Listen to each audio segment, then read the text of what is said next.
Hello and welcome to the MovieKing Podcast. My name is David Jurmann and I'll be your host. So on today's episode, we're going to do a little bit of a format change to hopefully keep things a little more interesting. So my plan right now is we're going to do a movie review for a newly released film, and then we'll go into a different topic in which I can talk about my opinion on things, just to kind of keep things a little more lively, maybe give you a little bit of a longer show, just see how it goes. So for today's film review, I'm going to review the new movie Strange Darling. I don't know if many of you have heard of this movie. I didn't really hear much about it until pretty recently. It had a nice festival run, and now it's gotten a somewhat limited theatrical release. But I was still pretty excited because the buzz for it has been really strong, and I was just very curious to see what it was about.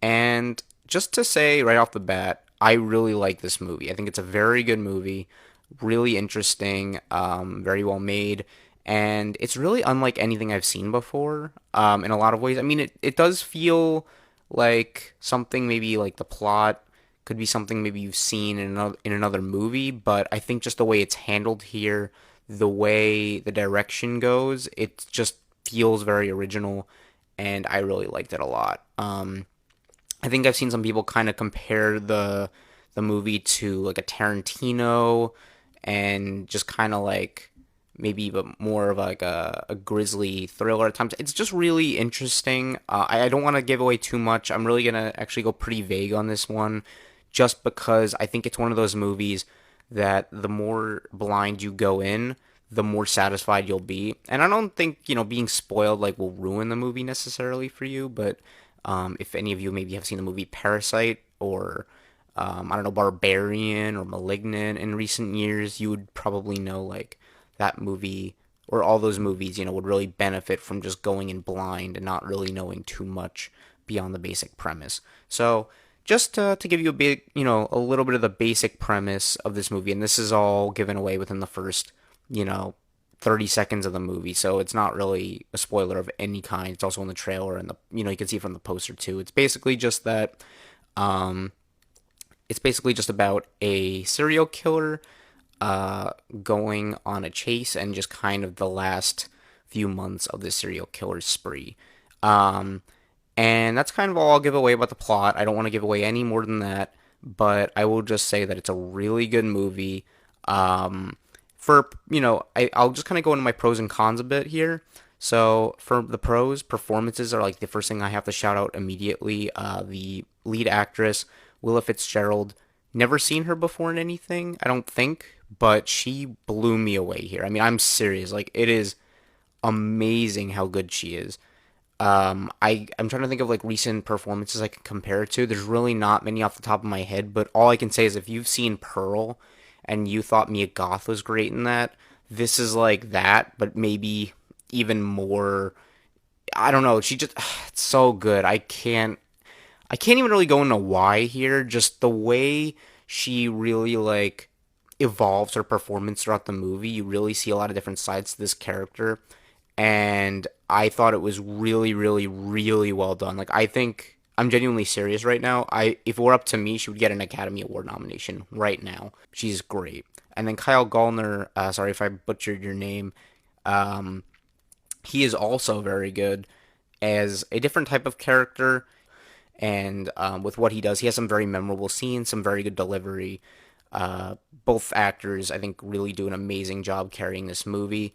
I was really impressed by both of them. And, Kyle I have seen in a few things before. He's not, like, new to me, but this is probably my favorite performance I have seen from him.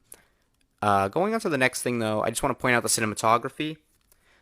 It's a great-looking movie in a lot of ways. I mean, it really just the colors pop. Just the lighting is great. The shot, composition is really good.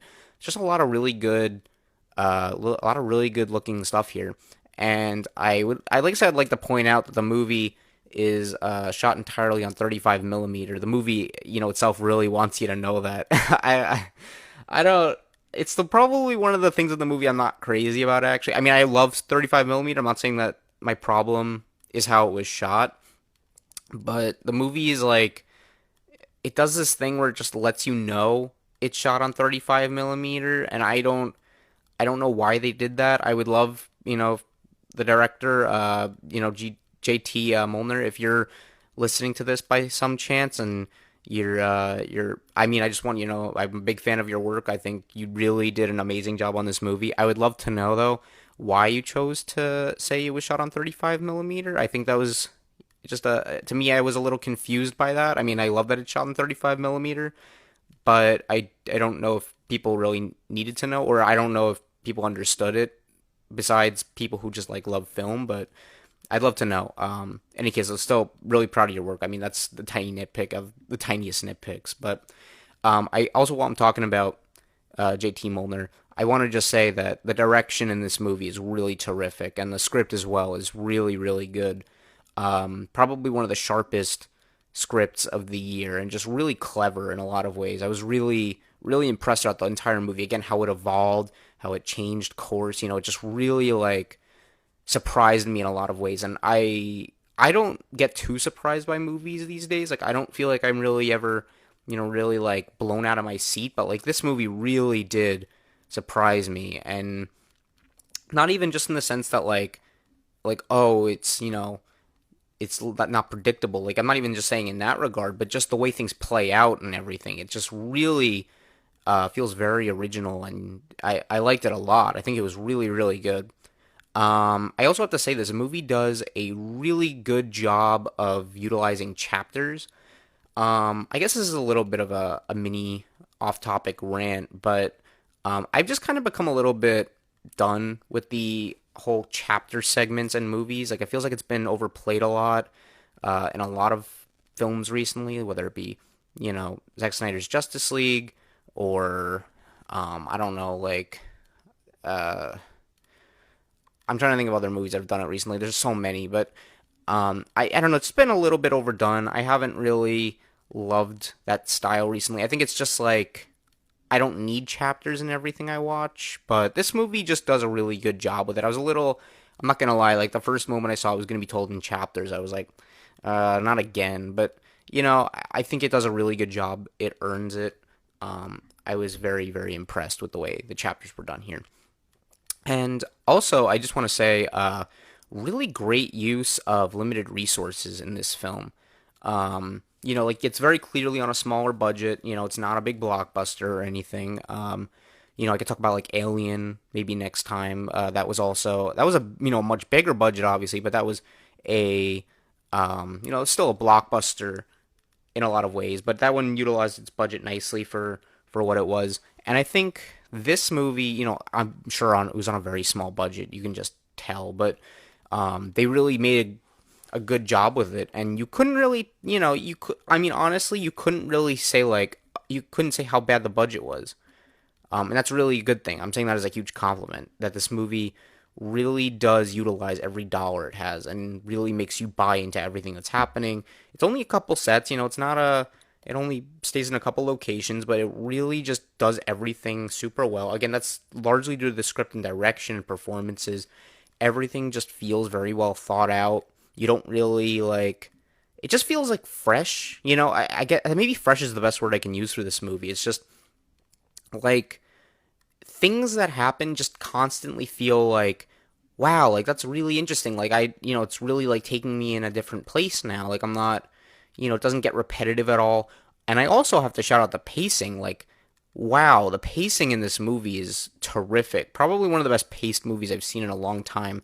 Where in the it's only an hour and a half, so it's not a long movie. But I've seen hour and a half movies lately that feel like 2 hours, and this movie just flies by in the best way. I mean, it just goes. Once it goes, it just flies by. It literally felt like I was in there for an hour. Like it didn't feel long at all. And I think that's a great thing for a movie. I like a good brisk runtime. Obviously I have to say, some movies require the longer runtime. I am totally open to that. I don't mind like The Killers of the Flower Moon at 3.5 hours. That movie was, a very long one, and I think that was also a well-made movie, so I didn't really mind. But just a lot of movies are long now, and I think this was a really good hour and a half movie. It was really refreshing. So that's kind of where I'm gonna stop my positives, but again, really huge positives. I mean, I could go on forever about the movie in positive light, but I really don't want to give too much away because this movie really deserves to be seen blind. And I'm reviewing this movie right now before Alien because I need people to go see this movie while it's playing. This is the kind of movie that deserves your support. It deserves people to go out and see it while it's playing. Go, please, please, please go see it blind. Go see it and support it. Support the filmmakers, support the crew. This movie really needs it, and I would love to see more like it soon. But just kind of getting into a couple cons I had.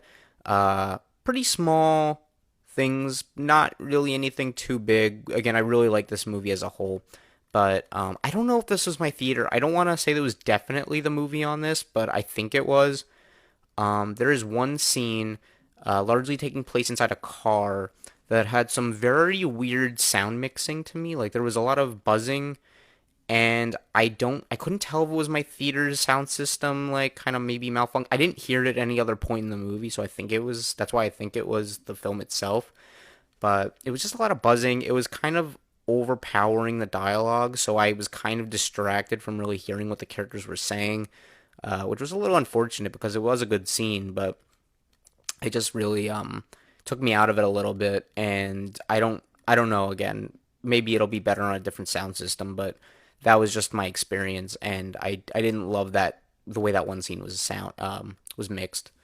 And my other con was just really, I think this is like something that could kind of go away, but um, on the first viewing, I think it just kind of took a little bit to really win me over. Like, the first, 20 minutes or so, 15, 20 minutes, are, you're just kind of watching it and you're still kind of trying to figure out, you just, again, I don't want to give anything away, so I'm just going to really be very vague here, but, I just didn't really feel like it won me over immediately. Like, I was curious to see where it would go, but I just didn't really feel like totally wowed over by it. I was kind of like, okay, where's this going? I was like, I hope this isn't the whole movie like this.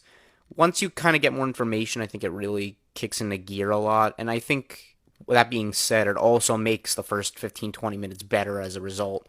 So that's why I think, like, on rewatch, this movie might actually age really well. Like, I think it could go up for me in my rating just based on how, if I see it again and I enjoy it even more. I think these two problems I had, the two small problems, really could be fixed by a rewatch.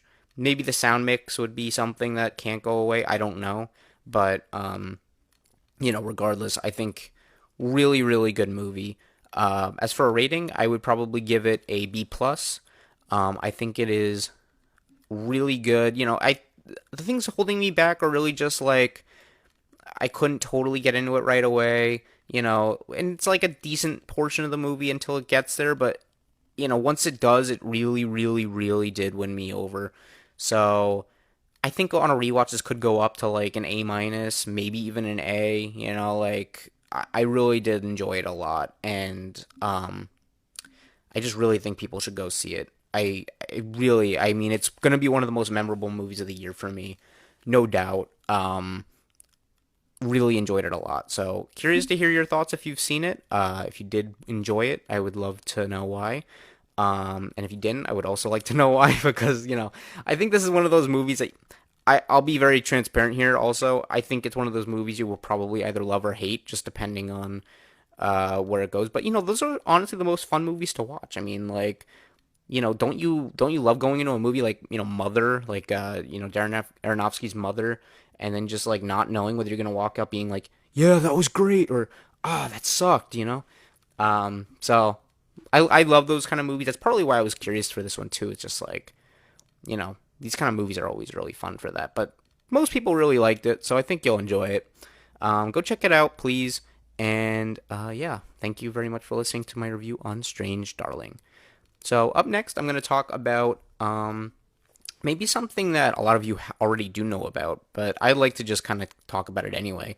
The idea of movie subscription services like AMC A-List, Regal Unlimited, MoviePass, things like those, and Cinemark Movie Club and Showcase Subscribe, just things like that. I want to just kind of get into why I really like those services, why I think they're worth thinking about subscribing to, and how I think they're really kind of the saving grace of the movie industry right now.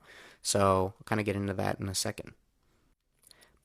But yeah, I just wanted to kind of first kind of give a little bit of a summary of what these subscriptions are. So if you're not familiar with them, basically it's kind of like Netflix for movie theaters. You know, you pay a flat fee every month, and you get a lot of movies as a result. So in the case of like AMC Stubs A-List, which can only be used at an AMC, by the way, um, you know, you get 3 movies a week from that for about $25 a month. They also, I should also say, depending on where you are in the country, it may be a little cheaper, maybe a little more expensive. I think it's like $25 though max where I am in New York. Um, so you get 3 movies a week for that in any format you want at any AMC location. It's a really, really good deal. I mean, again, if maybe it's cheaper out in like certain states, but over here in New York, you're not going to a 2D standard Showtime movie for less than like $15 on a weekend night. So, for $25, you see 2 movies a month and you paid for itself. So, super good deal. And especially if you go in like IMAX or Dolby, like, you know, it's literally like you see 1 movie a month and it's paid off. So, I really like it's hard to say no to it unless you only go to a couple movies a month in the first place. Like, if you only see 1 movie a month, then don't get it because you're not going to get your money back. But if you go frequently enough and you're just like, oh, I want to go see as many movies as I can, but they're so expensive, then this is like the perfect reason to go. I mean, you can't say no to that, in my opinion. Like, it's just such a good deal. Um, and all these services are really good. Like Regal Unlimited, if you don't have an AMC near you, you have a Regal option. If you do have a Regal, it's also a good deal. Personally, I don't think it's as good as A-List. I have A-List. I've had A-List for probably about 5 years now, and I believe me, I've gotten my money's worth. And I will say too, I mean, it's just even if the price does go up for inflation or anything, it's still a good deal. Like it's really paid off very well. I mean, the amount I go to the movies, very good deal. But yeah, Regal Unlimited, um, it's a little different. It also fits different needs. So like AMC, you only get 3 movies a week. Regal Unlimited, you get as many movies as you want per week. But the catch to that is you can only see 2D movies for, I guess, air quotations free. Because the catch also is that you have a 50-cent surcharge for convenience fee on Regals, and also you have to pay a surcharge for any premium formats like IMAX and 4DX and RPX. I think RPX might have been included, but don't quote me on that.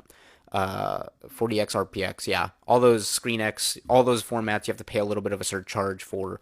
But if you go to the movies more than 3 times a week and you really like going to see every movie that's out there every day, then Regal Unlimited might be your bet. It's worth considering. And then MoviePass, I had a MoviePass when it was out a few years ago, back in like 2018 when when the company was under some pretty shady people and really fell apart. There's also a really good documentary on Max right now called MoviePass. What was it called? I don't remember what it was called. Shoot. God.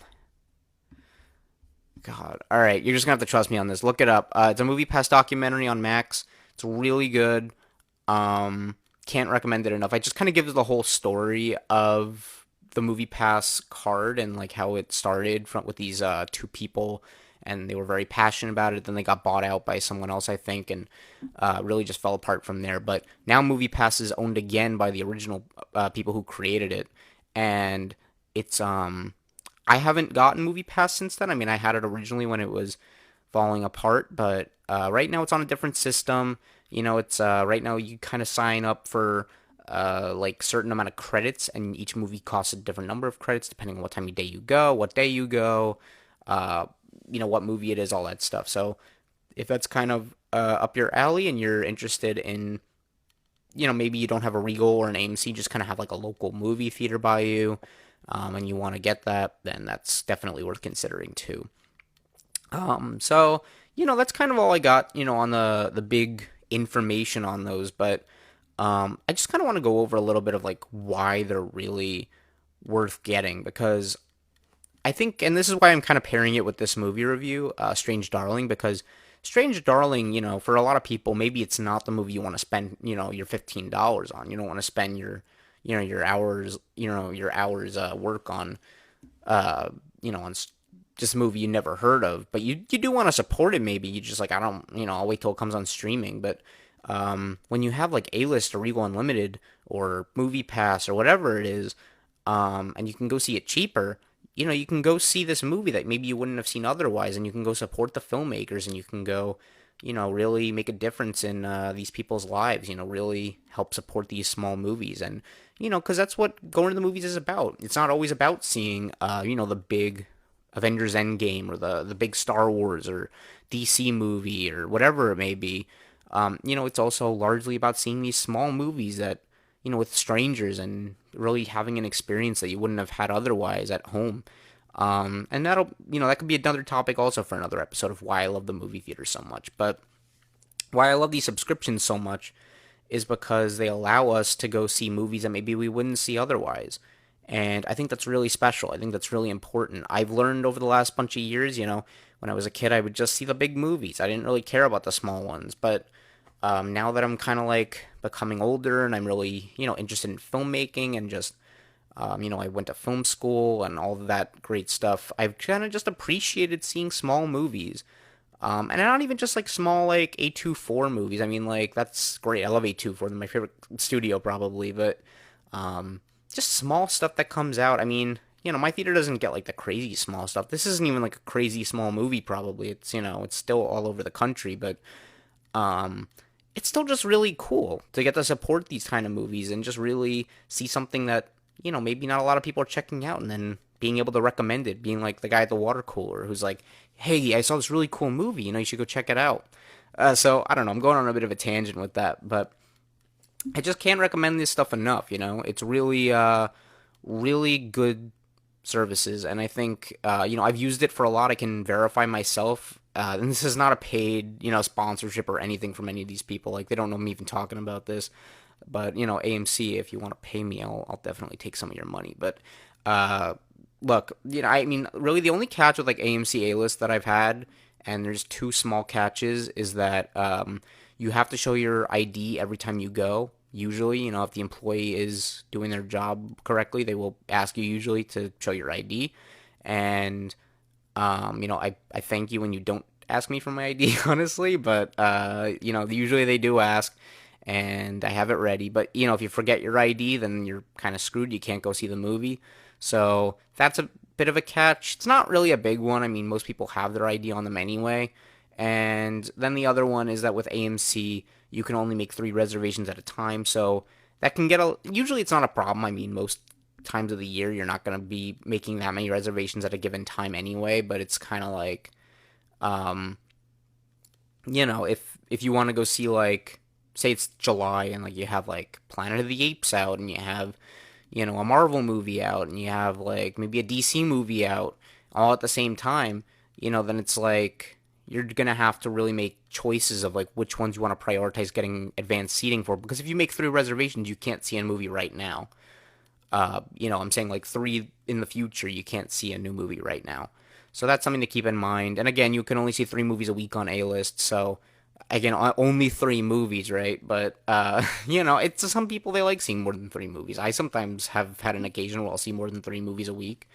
But, that's where, like, Discount Tuesdays come in, too, and stuff like that. So, I just can't recommend these services enough. You also get, like, 10% back on concessions from it. So, really, I mean, like, again, there's no reason. If you go to the movies more than, twice a month, really, especially in New York, like maybe it's a different case in different states, but at least here in like New York, and I'm sure California and, New Jersey, Connecticut, all these, other states, like it's expensive to go to the movies. I mean, I think it's still cheaper than going to do a lot of other things, but going, a few times a month can get expensive. So definitely worth considering these services if you go to the movies a lot and you know someone who goes to the movies a lot.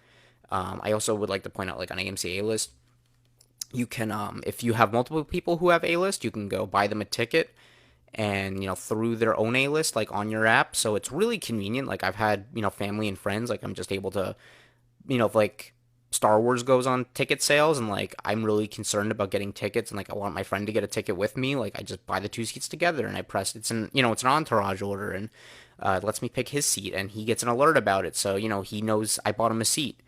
It's really useful, just really smart design. That's why I love AMC A-List so much in particular.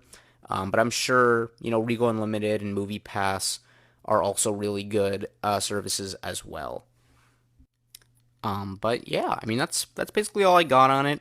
I don't want to drag it on for too long, but thank you so much for listening. Again, if you have any suggestions or feedback, I am very open to hearing it. I'm trying to be a little more organized this time and last time as well, so hopefully these episodes are a little smoother and more thought out. The first couple times I was really just trying to get my voice together and really just trying to see how the vibe was, but yeah, thank you so much for listening again. I'm really trying to keep this up. I don't really have a scheduled time yet of like how often a week I'll be doing this, but if I see enough demand for it, I'll definitely keep going. But you can expect reviews for Alien Romulus up soon with maybe hopefully another topic should this episode do well. And I think I'll be seeing Blink twice soon as well, so maybe something on that too. But that's about all I got. Thank you so much for listening. If you want to follow me anywhere, I'm on Letterboxd at MovieKing1224. Once again, it's MovieKing1224 on Letterboxd. If you want to see all my movie reviews and judge them for all you care, feel free to do that. I also have a YouTube channel, which I'll probably be posting this all too soon. So stay tuned for that. That's also my name, David Jurmann. Probably put links to all this down below, but yeah, just thank you so much for listening, and I will talk to you guys soon. Thank you, and bye-bye.